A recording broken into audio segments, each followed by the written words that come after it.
করেছিলেন সেই গানটা আমি একটু গাওয়ার চেষ্টা করছি আজকে।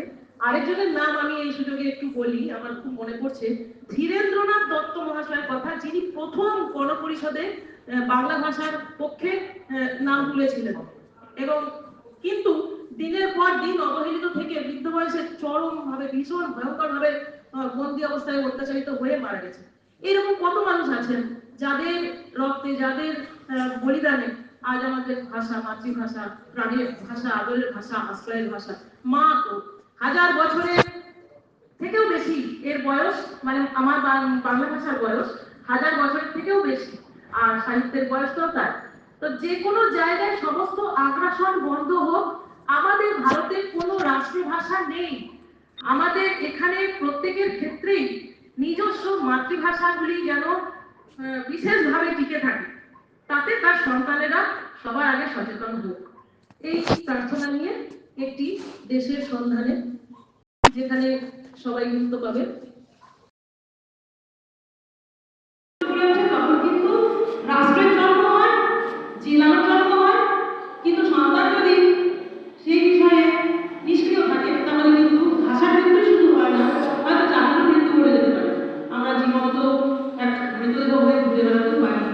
তাই এই বিষয়গুলিও তুলে ধরা দরকার বলে আমি 12 মাস ভাষার মাস হয়ে থাকা উচিত, সবাই জানেন সেটা। মাতৃভাষার আশ্রয় ছাড়া কোনো কিছুই হবে না। সেই দেশই বা সেই আশ্রয়ে বা সেই আশ্রয়ের তলায় আমরা সবাই ভাই বোন, মাতৃভাষার অর্থ। এই বিষয়টা, এই সন্ধানটা শ্রীকান্ত আচার্যের কণ্ঠে এবং সুরে একটি গান খুঁজে পেয়েছি, ওয়ার্ডটা সে লিখেছেন।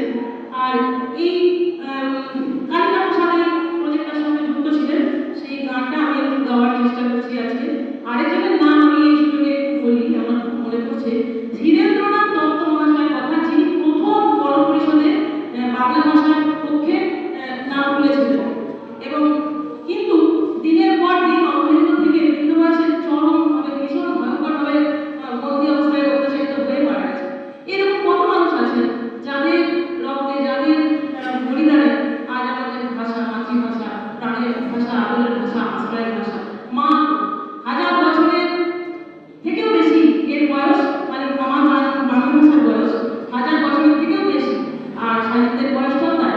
তো যে কোনো জায়গায় সমস্ত আগ্রাসন বন্ধ হোক।